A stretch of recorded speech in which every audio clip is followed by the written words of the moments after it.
Hey everyone, welcome to my channel, it's me Gamerturk and this is your weekly Alicization Q&A, the series where you ask the questions and I answer. Since we've been on track for 3 weeks already, let's just jump straight into the stuff. We got 3 types of questions, the first one being the normal questions, where there won't be any spoilers as long as you're caught up with the episode number that is in the title of this video.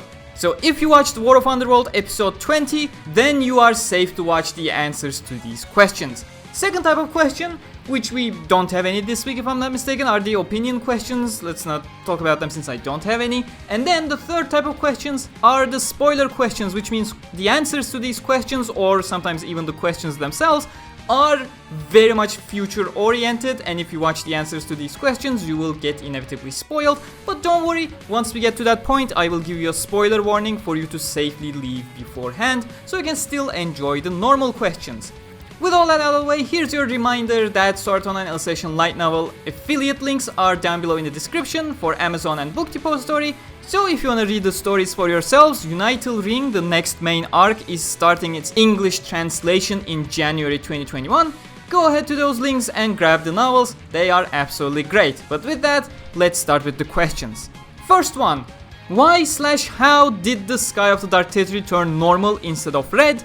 That is very easy, it's pretty much the exact same logic as the Zephylia flowers never blooming in the Norlangarth North Empire. It's the usual belief of people basically causing a specific rule to be manifested within the main visualizer. Incarnation, the answer is incarnation, but of course I'm being a little bit more specific here as to what exactly happened. So when all those people believe a certain thing, you know, it becomes an unspoken rule within the empire. That's why I refer to the Zephylia flowers. That was the exact same case. Everyone thought, oh, the Zephylia flowers never bloom in the Northern Empire, and boom, they never actually do. And that's what Kirito was testing back then. The same thing happens here. When everyone was praying to save the world, in a sense, Reki even commented on his weekly commentary that usually creates more questions than it answers stuff. But yeah, he pretty much said the Dark Territory, if it was only one person turning the Dark Territory sky into blue, it would just be overwritten back to being red anyways. But in that one where everyone was praying for the saving of the world, in the end the Dark Territory sky turned blue, and he said it will remain that way for the next 200 years as well. So pretty much the mentality shift within the entire Underworld that's causing that to happen. That should have been a short answer, why did I take so long? Next one, Kirito, connected to the main visualizer, has 2 divine objects, 2 years worth of XP living in Underworld. How did he struggle with Mr. Null? That's pretty easy because Gabriel Miller is a fucking psychopath, and that's why he has such a strong incarnation, which Kirito is not on the same level as. That's okay, that was actually a quick answer. That was serious, by the way, that wasn't a joke. We're moving on to the next one. When Kirito was falling down, who was healing his left arm? Was it Kirito himself or Eugeo did that? That was basically Kirito's own incarnation. It's not explicitly stated, of course, but the implication is very clear. It's either through incarnation alone, or after that battle, so much spatial resources around that Kirito can simply use sacred arts without commanding them again via incarnation, but through sacred arts just heals the arm back. It's one or the other, both are perfectly viable options. It wasn't Eugeo, that's the key point, it wasn't Eugeo. Next one, we got 2 questions. First one, how is it that Kirito can remain alive throughout the entire fight when he's been cut in half and had his heart ripped out by Gabriel, which the anime skipped? You can watch my explained video for that skipped scene. I understand why Asuna was able to survive from her many injuries because of her super account and the fact that she would heal herself with incarnation, but wasn't Kirito logged in with a normal civilian account since the only purpose was for him to recover? Yes, but even without going into the incarnation territory, just let's stay on the stat side of things. Kirito pretty much destroyed everybody in Underworld throughout his journey. All the high-level Integrity Knights, the administrator herself, who had the highest authority outside of the god accounts themselves. Then he woke up, destroyed Poe, who had a very high-level account from his SAO account being converted. Destroyed every single Red Army member by himself, well, with Eugeo's help, but technically it's him. So yeah, even if you look at from a solely stat-related perspective, Kirito is not just a plebeian account at that point. He is pretty much leveled up to oblivion, so yes, he is strong even without incarnation at that point. But yeah, going back to how he specifically survived, again, we get no specific explanations because, you know, it's the battle climax scene. It's more about the topic, the battle itself being covered rather than these small details. In fact, I did not check the book specifically, but I'm not sure if Kirito was halved like that in the novels. Someone should probably check and comment. Probably that should be me and put it into the pinned comment for clarification. But yeah, Kirito does not have low stats at all, and he is holding Blue Rose Sword and the Night Sky Sword, both of which are very capable of sucking the spatial resources to keep healing him to a certain extent, and he has incarnation at his disposal as well. So yeah, that should answer the first question. Second one, why is Gabriel obsessed with devouring souls? That's Gabriel's backstory episode. That was not too butchered, it was quite fine in the anime, still gets the idea across, but he's just a maniac. He thought he saw a soul leave the body of his childhood friend and then thought, oh my god, I am obsessed with souls. He doesn't think he'll gain anything from stealing souls, by the way, he just enjoys doing that. He realized he enjoys doing that since that was actually a real possibility with an Underworld, with the main visualizer feeding him the souls, actually starting with his Vector account, especially Alice's because she reminds him of Alicia Klingerman back in the US. I hope that answers those questions. Next one, as we know from reading the novel or watching your explained video, thanks for that mention, that Kirito was connected to the main visualizer, a question popped in my mind. Did Quinella have access to the main visualizer like Kirito since she fused to the cardinal system? Not really, not explicitly. As far as we know, she was not connected to the main visualizer, no. She does a lot of things, but she has a very high authority level to achieve those specific things, whereas the most incarnation she showcased during her duels was, you know, just using sacred arts without a single command. That's not a very high level of incarnation there.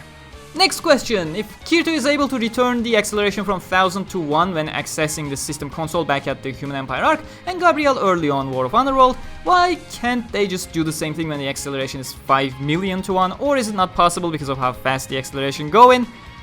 Well, the answer is already in the question, but let's go a little bit more technical. 5 million to 1 is, well, it's very clear it's an unsafe level of acceleration from even the anime itself, but it is significantly fast. I feel like my remarks are being redundant when I'm already saying 5 million to 1. But the thing is, when you start the unsafe acceleration, things go into a specific lockdown period, especially if you start considering the actual hardware side of things, the power consumption side of things, because when it's going that fast, it starts ramping up the nuclear reactor on Ocean Turtle to its max. That's not an instant process at all. It needs to start ramping up slowly to that max level, and once it's at the max level, it needs to start ramping down as the acceleration follows that power being fed, because, you know, if you just cut the system off instantly, where does that power generated go, you know? And then on the other side, all the floodlights need to be able to remain in sync despite going so fast, so it's much more of a delicate and precise process, you know? And that's why they can't just rip Asuna and Kirito out of their STLs. I believe this was already mentioned, as well as just log them out. If they die or someone logs them out, they will still need to spend that accelerated time within their STLs in complete limbo before they can be taken out from the STL units themselves, because otherwise they will receive not even brain damage, like floodlight damage from the inside of their brains, because that connection is being severed, etc. So it's, as I said, much more of a delicate, much more of a hardware related problem going on there. Next one, at some point during the battle against Gabriel, Kirito stated that he might actually wanted to stay in Underworld instead of returning to the real world. Did he really wanted to stay there for 200 years even without Asuna? Nope, he certainly did not want to stay there for 200 years even without Asuna.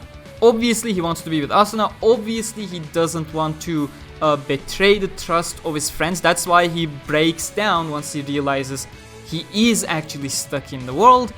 The thing is, wanting to leave and wanting to stay are not black and white things, and people really try to devolve these color spectrums into two colors specifically. It's just not how that works. You know, there are things you like here, people you care about there, people you care on the other side, etc, etc. There's too many variables to make a black and white statement. He did want to stay, he did want to leave as well. And in the end, the events, the circumstances, all the variables pushed him to get stuck in Underworld, and that's really all there is to it. You can't just say he wanted to stay or he wanted to leave, because it's not a black and white statement. I know that doesn't explicitly answer that question, but what can I do? That is the answer to the question. Okay, we got a whole bunch of questions. Let's see how fast I can go through this one. So I just read volume 18 of SAO and it was such a blast. Can't wait until Progressive gets fully translated in your country. Oh, good luck, Yampress. I believe they still do have Progressive volume 7 listed. They still didn't remove it. Probably need to refund all the people, so they just keep delaying it. Rambling too much, let's move on to the questions. After Kirito did fight against Poe and healed up his friends, there's a scene with Lisbeth and Silica. Lisbeth tells Silica, that's after the Poe battle, by the way, that's during the final battle with Gabriel. I received this question a lot, so let's clear this from the get-go. I know what the question is, let's keep reading. Lisbeth tells Silica she actually loves him, and Silica tells her that she feels the same way. Does it mean they actually love him platonically? I mean, we know Silica did not fall in love with Kirito, and Lisbeth did, but only then to let our friend Asuna be with him. We've seen it in volume 2, yes. I mean, that bit is very clear. Lisbeth does have feelings for Kirito, Silica does not. Romantic feelings, because feelings is a vague term. Lisbeth has romantic feelings for Kirito, Silica does not. Lisbeth and Silica's mentions there, I know there are people out there that like to say, oh, that's a confession, that's a full-on confession. Well, if you look at what those people see as confessions, you'll see that breathing is a confession of love at that point. No, that is not a confession. Lisbeth, maybe she was genuine, maybe she was not. Of course, we can't say it for Lisbeth because we know she has genuine feelings for Kirito. Silica does not have genuine feelings for Kirito. And I know there will be people who will contest what I said there, claiming that's a confession. Like, sure man, I can't stop you. What was said over there. You can take it the way you want. But again, when a character explicitly say that their feeling is not a romantic love, pretty much everywhere else in the series, maybe you should not take that word love at face value, you know? That's all I can say here. With the way it was said, I cannot contest anything in a clear manner. You can interpret it however you want. But no, if you're asking me specifically, no, Silica is not in love with Kirito. That's pretty much clear from everywhere in the series. And taking that word love out of its own context, knowing who the character is and how they feel, that's just not something I can do. 1.5. I remember that in volume 16, Ronye quietly said to herself that this is her Kirito as well, and I think that in that volume was also written that she actually loves him. Should be, I believe, the 10th scene. Tease and Ronye mentioned they do have feelings. Not gonna add romantic to the beginning of it, I'm gonna say feelings towards their senpais. But the thing is, we know Ronye does have a crush towards Kirito, but in the end, I can't say more. Just wait, I don't know, 2 more episodes. Wait for the final episode. 2. When for the first time Asuna meets Sinon in Underworld, Asuna refers to her very friendly, as if she knows Sinon closer than her friends. Yes, actually, they do quite the sleepovers together. They are very close to each other, Asuna and Sinon. Then again, it's in the Polish official version that implies that Asuna calling Sinon Sinonek in a very cute, adorable, almost childish manner. Strange, because I thought Silica would be called, since Silica is a cute loli. How was it presented in the anime and the Empress or the original Japanese version? Shinonon is the actual term, not Shinonek like the Polish version. She does call her by the nickname Shinonon in those close circumstances. 3. In the books it is said that Yui is the most advanced AI type. If that's the case, does it mean that YUNA is the second to Yui's capabilities and intelligence at this point? I like this question. The problem is I cannot clearly answer that question until Reki himself clarifies what exactly YUNA is. I wouldn't say YUNA is the second to Yui's capabilities, because originally the Black YUNA, when you say YUNA, I'm assuming you're talking about the Black YUNA, she was running on the same tier of intelligence, on the same tier of the SAO's language engine as Yui's. So yeah, in that sense, YUNA would be on the same level as Yui. The problem is, per cordial chords, Black YUNA has somewhat merged with the White YUNA recreation of the Shigemura YUNA. So we don't know where exactly that puts the current YUNA we have on the scale of intelligence. We know White YUNA was on the top tier of the language engine that was designed for final bosses. So by default, I would say that brings YUNA on a higher tier than Yui herself. And with being merged with an actual sentient ghost digital recreation of Shigemura YUNA, is that even an AI at that point? You know, that's the question we need to be asking. That's the question Reki needs to answer somehow, somewhere down the line, so we can understand what YUNA actually is in this world at this point. Certainly higher than Yui, that much I can say. Since Ordinal Scale is canon as well as anime original scenes, does YUNA know Yui? Yes, they actually met in Cordial Chords. Yes, you should watch my Cordial Chords video. I'll put it in the pinned comment description. I don't know, somewhere, maybe top right for the cards, maybe end screen, who knows, just check those out. And with that, we are moving into the spoiler territory of questions, so if you don't want any spoilers, this is where you should leave now. Please do leave a like before you leave, you know, share the video, comment, stuff. Check my channel merch, we got something new coming for 50k subs really soon. I don't know, I'm just rambling, so you can leave before the beginning of the spoiler questions. 3, 2, 1, go! In the next season, the one where if they die in the game, they can't go back, referring to Unital Ring, they are not dying, just to clarify that from the get-go. Does Kirito struggle with dealing with the grief over Eugeo, or is he happy-go-lucky person he always is? Well, he is generally happy, I would say.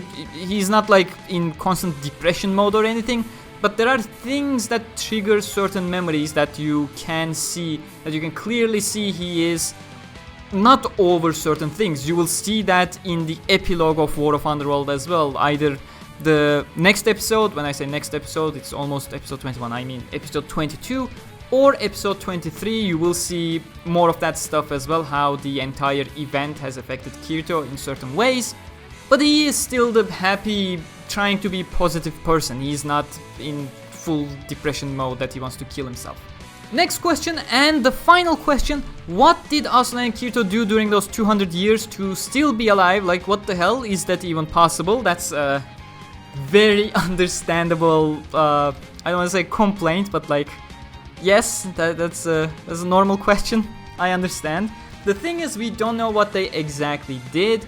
We do know from the words of some Kirito. Why am I even being vague? This is the spoiler section. We know from Star King himself that Kirito would probably not survive the 200 years unless Asuna was there, which you can take as a fact, or you can take as Kirito is just making assumptions on his own that are never gonna be true anyways. That kind of stuff. Kirito does that quite a lot. He has so many assumptions to make, downplaying himself constantly.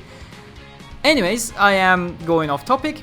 We don't know what they did explicitly. We know they have been around for 170 years at the very least, and then we know they left the central cathedral, they left ruling Underworld.